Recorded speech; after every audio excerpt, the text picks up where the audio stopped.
Hey YouTube, how is everyone doing today? I am feeling pretty low energy, and as you can probably tell, there hasn't been a video for the last couple of weeks, which is not what I promised. So 2 weeks ago, I just wasn't feeling great. I either had a headache, or I was nauseous, or I was in pain. I just could not get myself to feel well enough to do anything productive. I thought we would be back to our regularly scheduled programming last week, but everything fell apart. I didn't just need a mental health day, I needed a mental health week. I'm still so frustrated, upset, and honestly, I'm feeling pretty defeated. I'm not sharing this for sympathy, but to be honest about how mental health struggles can impact your entire life. It's exhausting, and sometimes even the systems that are supposed to be there to support you can make you feel even worse. Even mental health professionals can unintentionally make you feel brushed off or ignored. So here's what happened. Last week I had a psychiatrist appointment. I hadn't seen him in about 3 months, so even though this was a routine appointment, it was really important for me. I am not working right now because of a complete mental breakdown that I had earlier this year, something I will discuss in a future video when I can actually handle talking about it. But I've been able to get some assistance for the past couple of months while I focused on recovery, figuring out my next steps, and working with my therapist to create a plan B for returning to work when I'm ready. So recently my therapist and I had come to some realizations about my mental health. It may not be just anxiety and borderline personality that I'm dealing with. There are signs of neurodivergence, which could explain some of the challenges that I've been having. And that potentially impacts the type of work that I can realistically do going forward, especially given the trauma that I have experienced from previous jobs.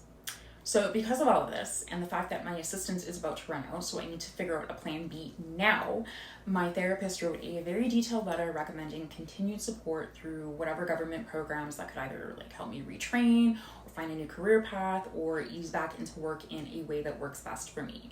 So it was important that my psychiatrist review this letter because he is the one who can provide the medical documentation that I need to qualify for any of these programs. So my appointment was scheduled for 10:30, or so I thought. I did arrive about 5 minutes late because I can never be on time for anything ever, and I did call them on the way there to let them know that I was running late, and I left a voicemail. But it's one of those phone lines where you can't talk to a real person. You have to leave a message that they promise will be returned immediately. Side note, I hate those systems. Some places are great at calling you back right away, but others, I've had to call for weeks, send an email, even fax them just to get a response. This is one of those places. So anyway, when I finally arrive at about 10:35, so again, I'm about 5 minutes late in my mind, I was told that my appointment was actually at 10 o'clock.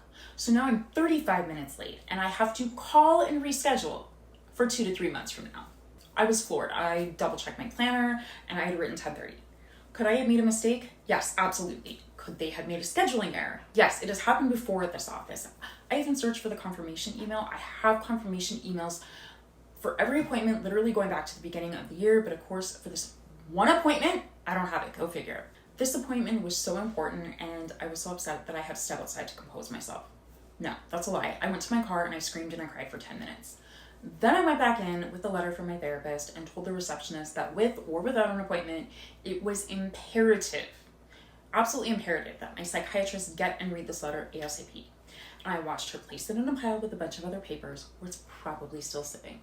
And no, that's not a dig at her. I have worked jobs where clients would need to have medical forms reviewed or completed by their doctors, and the ones that left them there never saw them again. Unfortunately, this isn't the first time I've had issues at this office. Once I showed up to an appointment on time, only to be told that I had canceled it, which I haven't. And I pulled up the confirmation email they sent me, that I actually had that time. Once they realized the mistake, they told me that I would have to wait because my psychiatrist was already in an appointment, my appointment time, with someone who had shown up 30 minutes late for their appointment. So the whole thing just feels really confusing to me. This is just so frustrating because there's no possible way my psychiatrist, or even my medical doctor for that matter, can adequately assess my abilities or limitations related to my mental health in a 25-minute appointment every 3 months.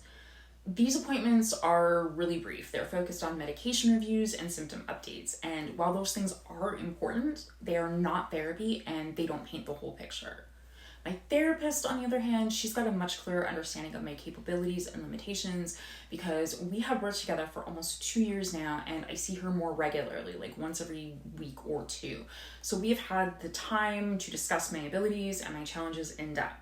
So that letter from my therapist could have been a game changer. It highlights the things that I've been going through, things that just can't come up in these 25-minute, once every 3 months appointments. So I left that appointment feeling defeated and overwhelmed. The assistance that I have been getting since I stopped working, it's about to run out, and I am scrambling to figure out a plan B. Without my psychiatrist support, I just feel like I'm stuck in limbo. Best case scenario, I make an appointment today for like 2 to 3 months out, but that still leaves me with 2 to 3 months to figure out. Unfortunately, a more realistic scenario, especially at this time of year, is not hearing back or being able to make an appointment until after the new year. So potentially 3 to 4 months until I can get another appointment. I just feel like I have let myself down. This wasn't just any appointment. It was the appointment that could determine whether I have access to the support and the resources that I need to move forward or return to work in a way that doesn't jeopardize my health. And now I'm left waiting, really unsure about what's next. This isn't the video that I wanted to make, but it's the reality of where I'm at right now. Mental health is not a straightforward journey, and getting through the system, it can be frustrating and overwhelming and exhausting. And if I'm being completely honest, at times it can feel like it's adding to the problem. So if you have ever dealt with something similar, know that you're not alone, and neither am I. Unfortunately, it's just the reality of the situation.